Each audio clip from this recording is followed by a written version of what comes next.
correção da nossa atividade anterior, ok? Vamos lá então a correção das páginas 19 a 24.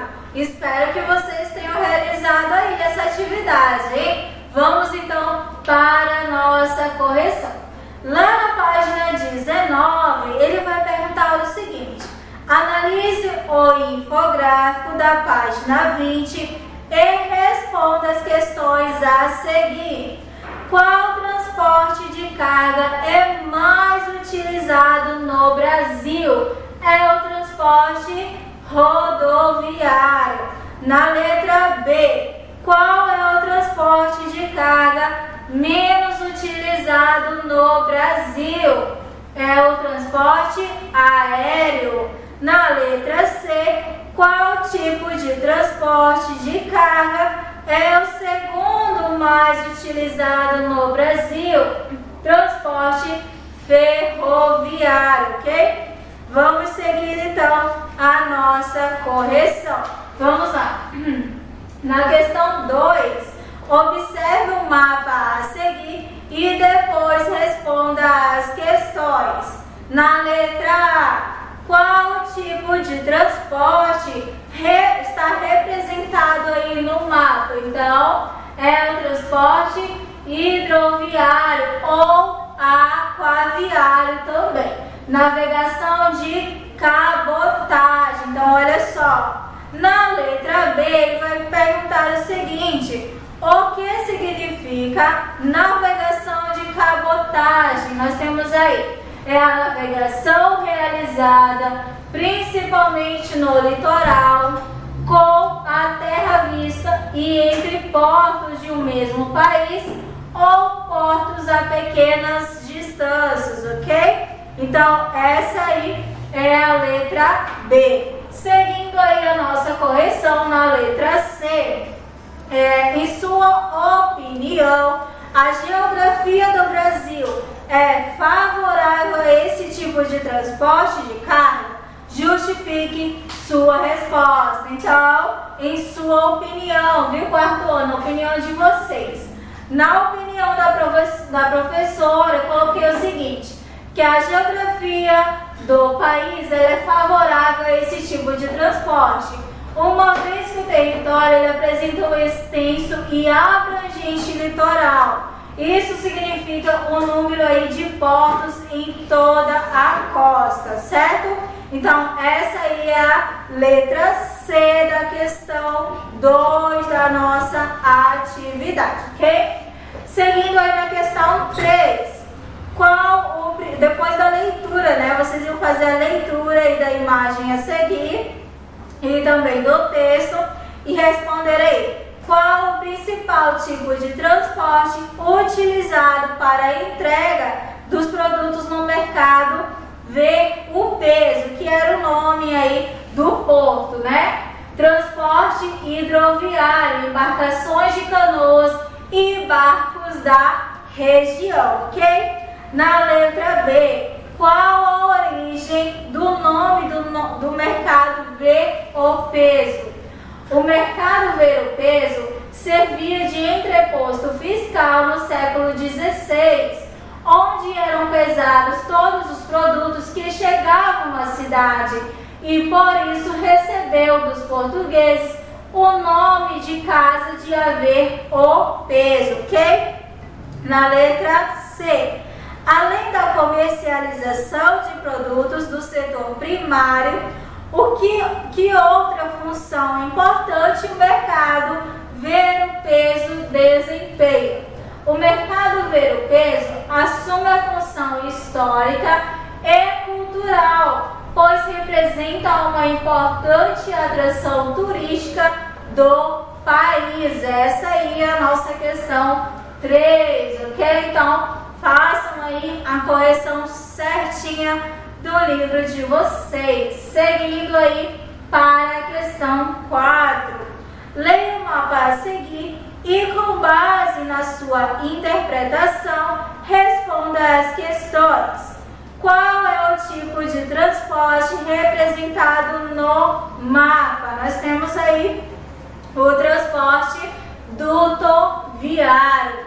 Na letra B, o que a rede dutoviária transporta? Neste caso, a rede dutoviária, ela transporta aí o gás natural. Então, qual é o nome do gasoduto que liga aí o Brasil a outro país da América Latina? Então, nós temos aí o gasoduto Brasil, né? Bolívia ou Bolívia-Brasil, ok?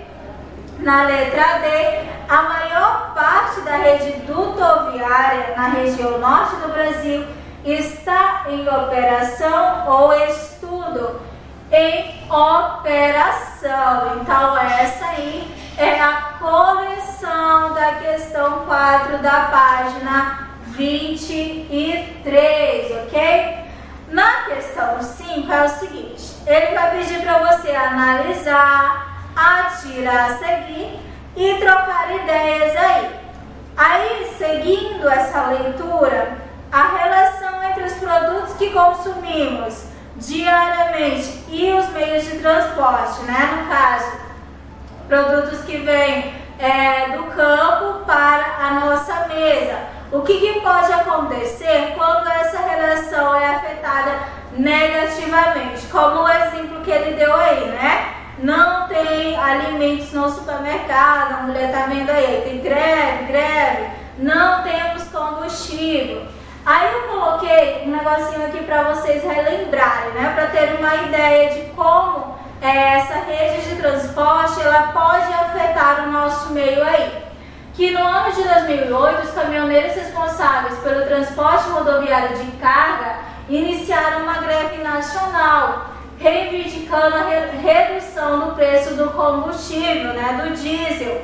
Então vocês lembram aí que essa greve ela afetou muitos setores da economia, afetou a questão provocou toda uma reação em cadeia no nosso país, né? Afetando em todos os setores, nos supermercados, nas feiras, nas farmácias, em todas as áreas e em todos os locais também. E aí ele vai pedir para que você associe o produto com o meio de transporte, né? Na tabela, vocês vão listar os produtos consumidos com mais frequência, no caso por vocês, e investigar os meios de transporte que são aí utilizados para abastecer o mercado consumidor. No caso, vamos exemplificar as verduras, vai precisar colocar verdura, qual é o meio de transporte? Transporte rodoviário. Roupas, transporte hidroviário e rodoviário, e ali no caso móveis, transporte rodoviário. Então, associar o produto com o meio de transporte, ok? Então, essa aí é a nossa correção da nossa atividade anterior. Só relembrando aí o que nós estudamos na nossa última aula, né? Rede de transporte no Brasil, falamos aí dos sistemas de transporte. Os sistemas de transporte são utilizados de que maneira, qual é a finalidade. Os transportes também subterrâneo foi algum dos assuntos, né? A cabotagem também que nós estudamos, ok? E aí vai ficar uma mensagem para vocês. Façam o melhor que puder. Seja o melhor que puder, o resultado virá na mesma proporção de seu esforço, ok? Então, essa é a nossa aula de hoje. Muito obrigado, beijos e até a próxima!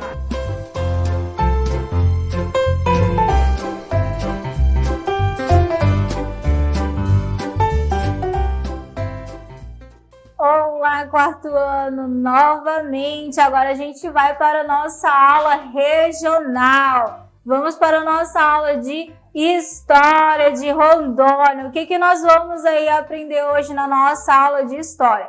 Sobre o cotidiano dos bandeirantes no passado, né? Desses trabalhadores aí no passado. Lá nas páginas 37 e 38 do livro de História de Rondônia de vocês, ok? vamos também fazer a revisão de tudo aquilo que nós estudamos até o momento em nossas aulas. Vamos lá. Nós vimos aí sobre o cotidiano dos trabalhadores escravizados em nossas terras.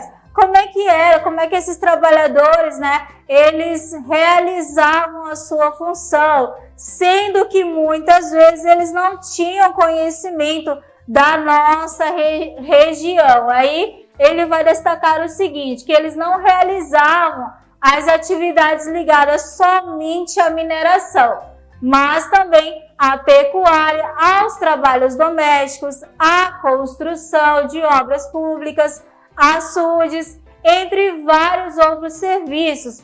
O trabalho era coordenado por um feitor, uma pessoa que estava ali à frente deles para coordenar esse trabalho aí. Então, foram algumas das características dos trabalhadores escravizados em nossas terras. Aí a gente viu nessa obra aí que ela vai representar o quê? A atividade praticada em nossas terras, que atualmente forma Rondônia. No caso, atividades realizadas na mineração, ok? E aí nós vamos destacar o seguinte, que quando os antigos moradores deste espaço necessitavam de produtos como ferramentas, roupas e sal, eles compravam de vendedores que realizavam comércio nas monções. Então, vocês lembram sobre a atividade que a gente viu? Realizava aí o quê? Quais grupos, né, eles trabalhavam aí na exploração? Quais os grupos que trabalhavam aí? Então, eles vão praticar aí a questão das atividades ligadas à mineração, que produtos eles utilizavam caso faltasse. Então, esses antigos moradores necessitavam de produtos como ferramentas, roupas e sal, que compravam aí de vendedores que realizavam comércio com as monções. Além disso, devido ao fato de os trabalhadores aí, eles dispensarem muito tempo com a mineração, os produtos eles eram suficientes para alimentar toda a população, que sofria com a falta de alimentos também. Os agricultores eles também enfrentavam aí alguns problemas. Como assim, professora? Que tipo de problema? Se a terra era deles, o plantio era deles? Sim, com a falta disso mesmo. Muitas vezes a agricultura, quando eles plantavam, colhiam e distribuíam, muitas vezes faltavam, né, a questão dos produtos para eles. Então, eles tinham que comprar de outros moradores locais também e de pessoas que viajavam comprando esses produtos aí, ok?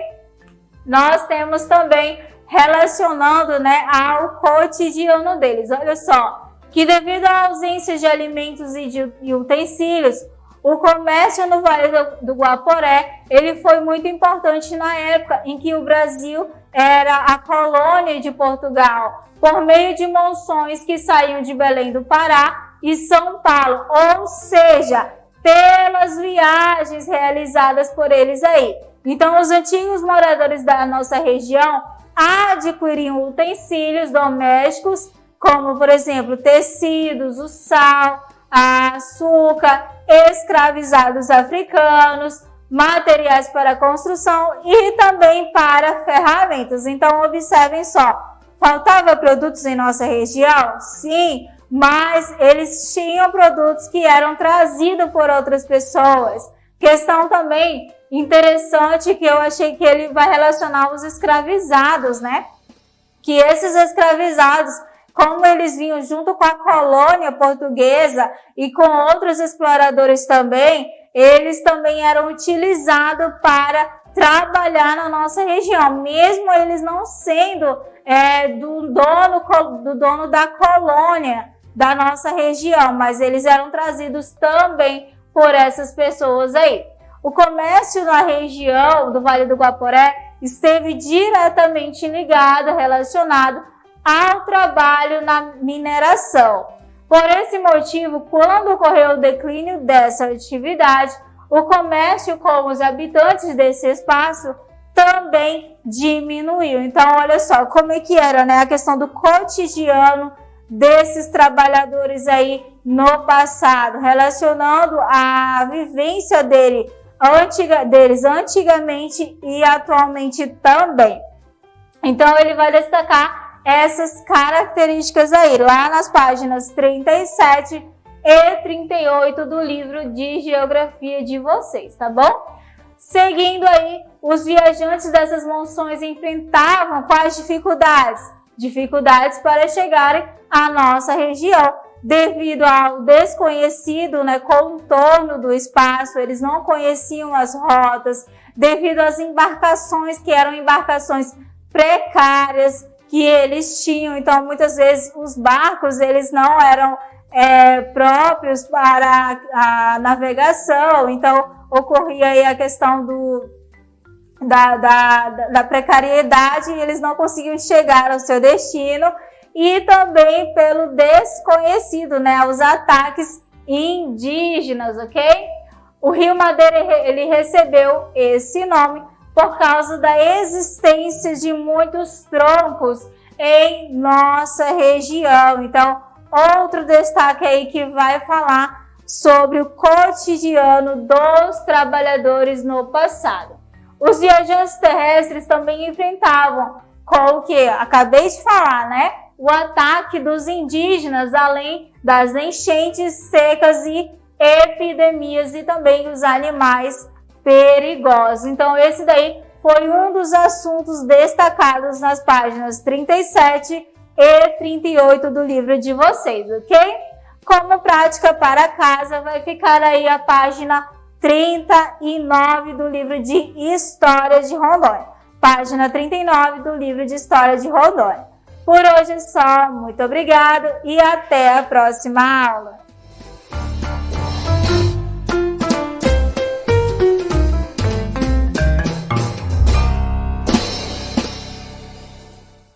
Oi, quarto ano, tudo bem com vocês? Eu espero que vocês estejam todos bem. Estamos começando mais uma aula de matemática, trabalhando aí os nossos números decimais, os nossos números que tem vírgula, tá bom? Estaremos realizando hoje as páginas 44 até a página 48, certinho? Então, nessas páginas nós vamos vir colocando a data do dia 17/9. Então, bora lá começar nossa aula. Estaremos conhecendo aí esse novo conteúdo dos números decimais.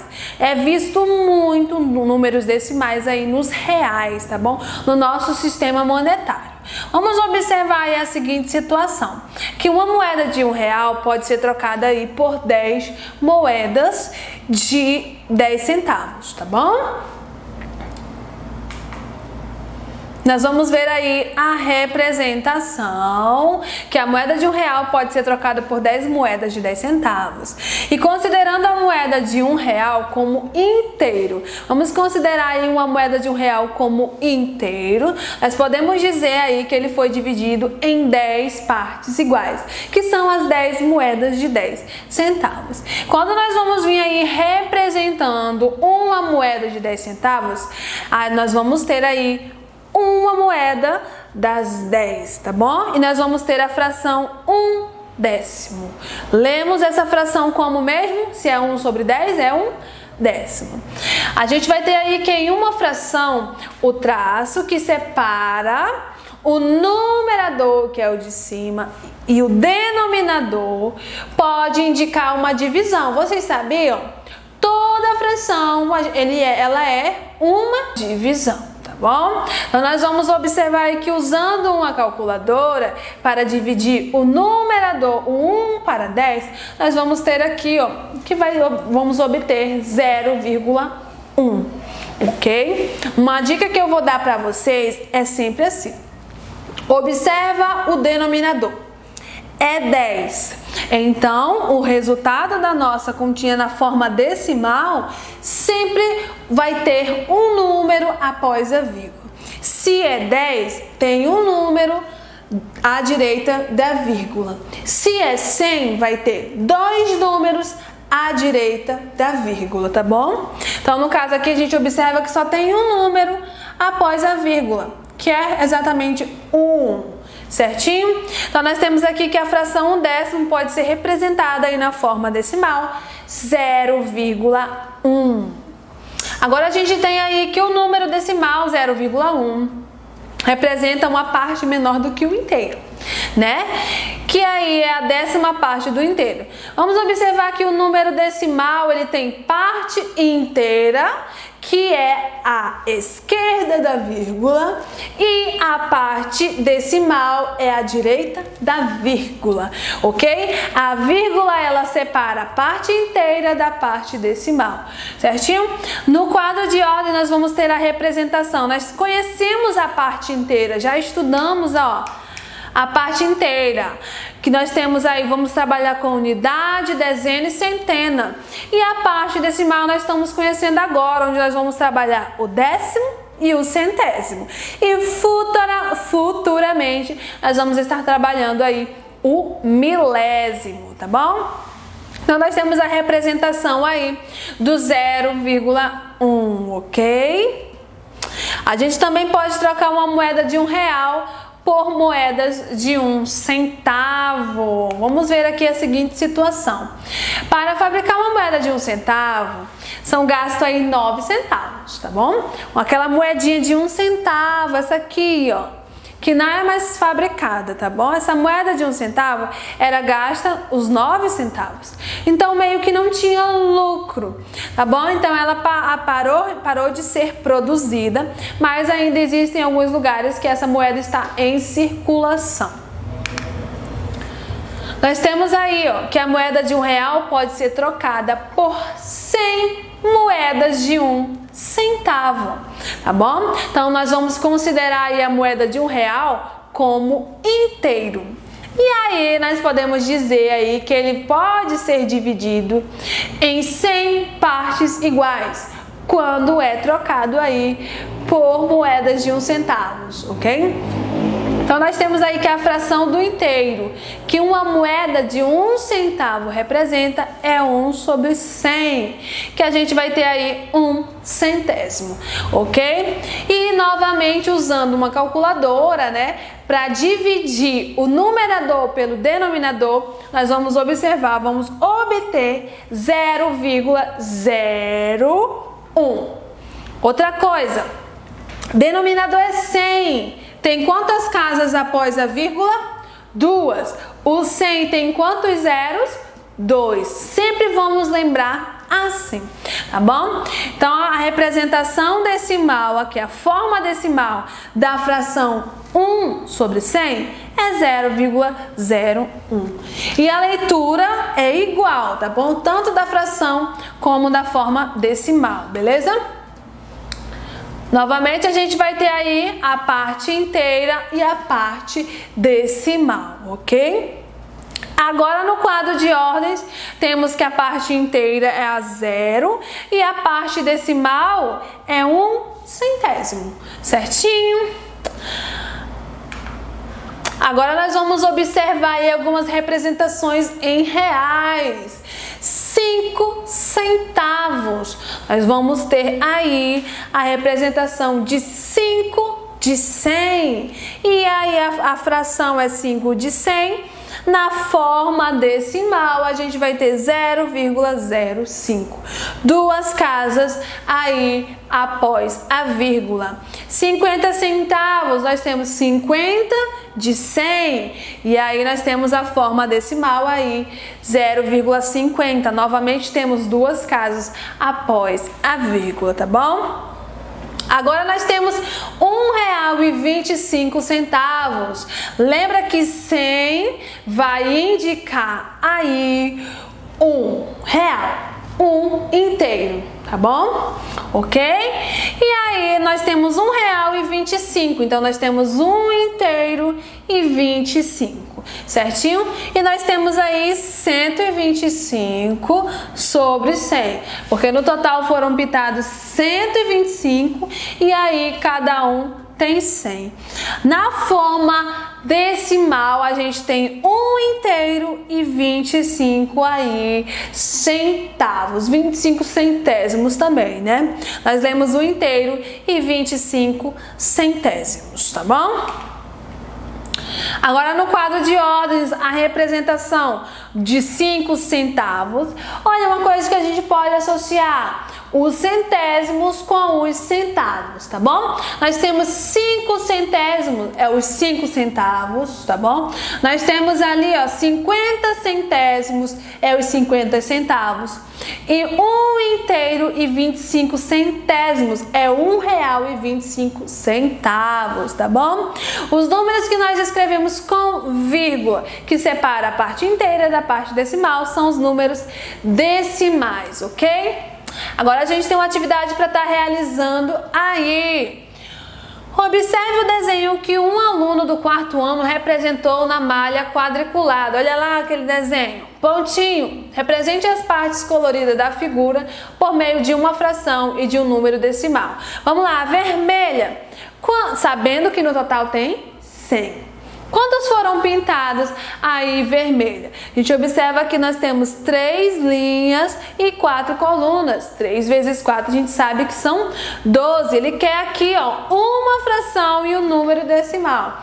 A fração nós vamos ter 12 de 100. Foram pintados 12 vermelhos. E a forma fracionária nós vamos ter aí 0,12, que tem 2 casas aí após a vírgula, ok?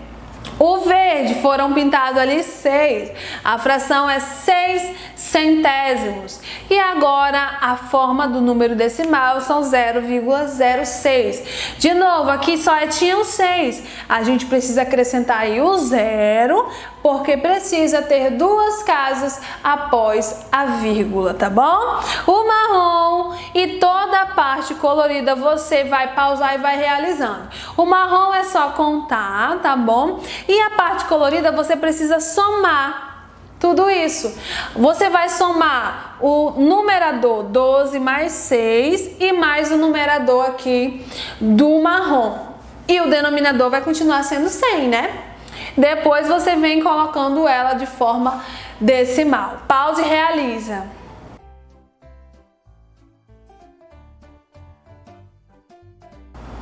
Voltando aqui, de marrom tem 14 pintados e ali é 14 de 100. A forma decimal é 0,14, tem 2 casas após a vírgula. A gente vem somando 12 mais 6 mais 14, nós vamos ter 32 de 100 foram pintados aí. E a forma decimal nós temos 0,32, 2 casas após a vírgula, ok? Agora a gente tem um pontinho para estar realizando aí, ó. Represente esses números decimais no quadro de ordens. Números decimais são os números que têm vírgula. Então vamos lá. 0,12 lá em cima, vamos representar ele aqui no quadro de ordem, 0,12, certinho, né? As demais vocês vão estar pausando e realizando.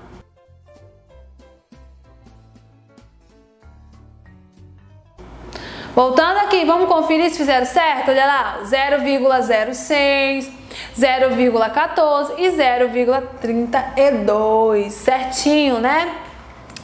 Vamos concluindo a nossa aula de hoje, onde a gente trabalhou aí os números decimais, observando aí. Através das frações nós podemos ter aí os nossos números decimais, que são aí as frações que têm os nossos denominadores 10 e 100.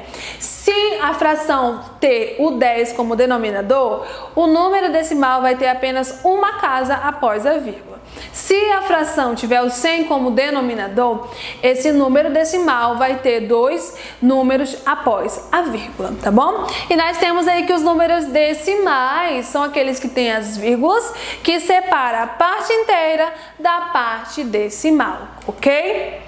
Temos uma tarefa de casa aí nas páginas 49 e 50, tá certo? E é isso, gente. Até a próxima aula. Tchau, tchau.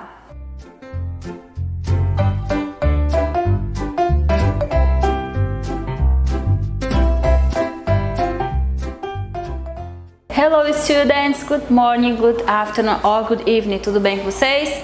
Eu espero que sim. Seja bem-vindo à nossa segunda aula de inglês dessa semana e a gente vai continuar a revisão sobre routine verbs, que são os verbos de rotina, tá? Então vamos lá? Hoje eu separei algumas questõezinhas para vocês. Não vou aqui rodar o áudio para vocês, mas eu vou revisar com vocês, tá bom? Wake up, acordar. Take a shower, tomar banho. Have breakfast, tomar café. Go to school, ir para a escola. Have lunch, almoçar. Do homework, fazer o exercício de casa. Listen to music, ouvir música. Have dinner, jantar. E go to bed, que é ir para a cama, ou seja, o horário de dormir.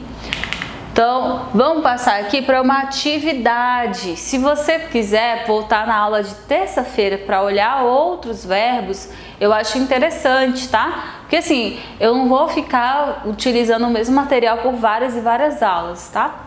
Então, vamos lá.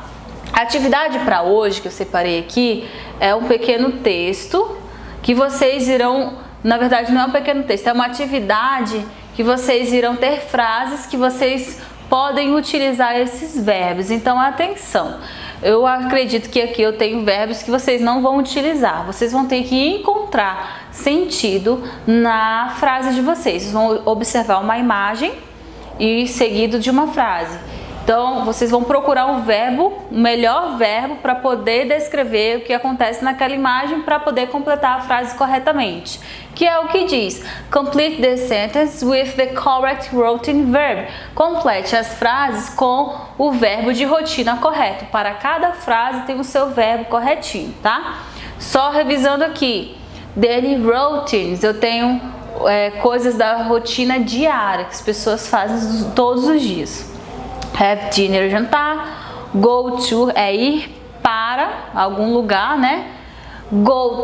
Get dressed, que é se vestir. Wake up, acordar. Play, esse play eu posso utilizar para tocar instrumentos, pode ser algum jogo, como play soccer, voleibol, esporte mesmo, ou até computer games, ou videogames, play computer games. Agora, do exercise, ele se assemelha com o do homework, que seria o exercício de casa. Então, fazer o exercício, na verdade, esse aqui é mais voltado para o exercício físico, sabe? A galera que tenta fazer treino em casa. Então, também, exercício do exercise. Take a shower, tomar banho. Go to bed, ir para a cama. Go to school, ir para a escola. Brush my teeth, escovar meus dentes. Have breakfast, tomar café. Então, aqui só faltou uma refeição, né? Que é have lunch. Tem o jantar, tem o café e have lunch é o almoço. Então, vamos às frases. Eu tenho aqui o menininho na número 1 que está acordando, está tomando banho na 2, escovando os dentes na 3 e na 4 indo para a escola. Já tem até a resposta, só que em português. Vocês vão ter que traduzir para o inglês e completar. Então, pausa. Não precisa desenhar o personagem indo para a escola, não. Só copiar a frase e já dá a sua respostinha, tá bom? Pausa aqui, volta um pouquinho para pegar o cabeçalho e aqueles verbos também vai precisar copiar para poder responder. E depois você vai dar o play para a gente corrigir junto, tá bom?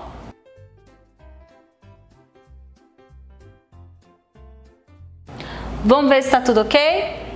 A primeira opção aí, a primeira questão. Número 1, tem aí, no espacinho, at 7:30 às 7:30 da manhã. A pessoa está fazendo o quê? Wake up. 2, o que a pessoa faz todas as manhãs? Every morning. Take a shower, é o que descreve essa imagem. A 3, que é escovar dentes, né? Escovar dentes 3 vezes ao dia. 3 times a day. I brush my teeth. Número 4, que ele faz muito cedo. Very early. I go to school very early. Eu vou para a escola muito cedo. Terminou, teacher? Ainda não. Nós temos aqui outro exercício. Então, eu tenho aqui o seguinte enunciado: complete the Anna's timetable. Vocês vão ter que copiar o enunciado, o texto, o título. Se quiser desenhar a Ana, tudo bem. Se não quiser, tudo bem também. Mas o texto vocês vão ter que copiar. Por quê? Vocês estudaram sobre as matérias escolares, estudaram como é que falava em inglês, tinha timetable que eu fiz vocês fazerem a tradução do horário das aulas de vocês, o que tinha na Monday, Tuesday, e estudaram também os dias da semana.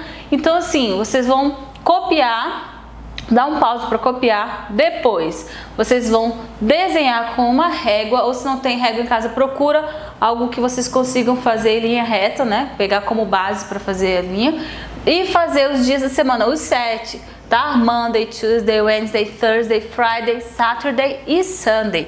Vamos fazer aí, colocar um pouquinho de linhas aqui para poder caber direitinho, só uma linha não vai dar, tá bom? Coloca aí umas 4 linhas para vocês, no caderno de vocês, acho que cabe, viu?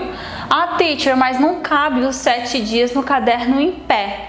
Então a dica que eu dou para vocês, se você quiser fazer essa tabelinha deitadinha para poder caber na folha, melhor ainda para vocês, tá bom? Igual é colado o horário na agenda de vocês na capa, então não fica deitadinho? Pode deixar deitadinho o desenho dessa tabela no seu caderno, tá?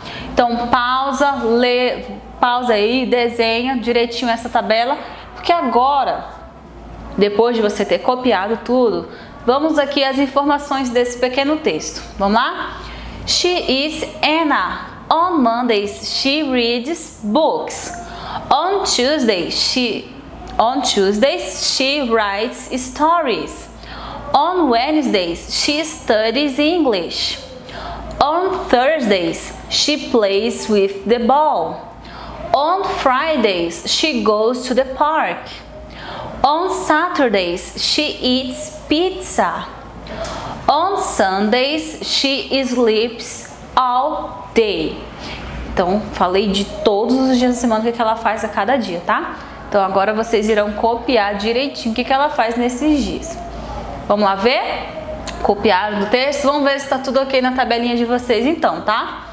Na segunda, o que ela faz? Reads books. Na terça, que seria Tuesday, writes stories. Wednesdays, studies English. Thursdays, plays with the ball. Fridays, goes to the park. On Saturdays, eats pizza. And Sunday, sleeps all day. Que a teacher gostaria muito de fazer, mas não dá. Que é dormir o dia inteiro. Sleeps all day. Tá bom? Espero que vocês tenham feito tudo bacaninho. Se você conseguiu acertar, parabéns. Se não conseguiu, mas tentou, parabéns também. Com dificuldade, com dúvida, vocês sabem onde me procurar. Toda segunda-feira eu estou disponível para vocês. Não dá para esperar segunda? Manda para a coordenação fala comigo e eu respondo vocês. Combinado assim, galera? Até semana que vem, então. Bye, bye!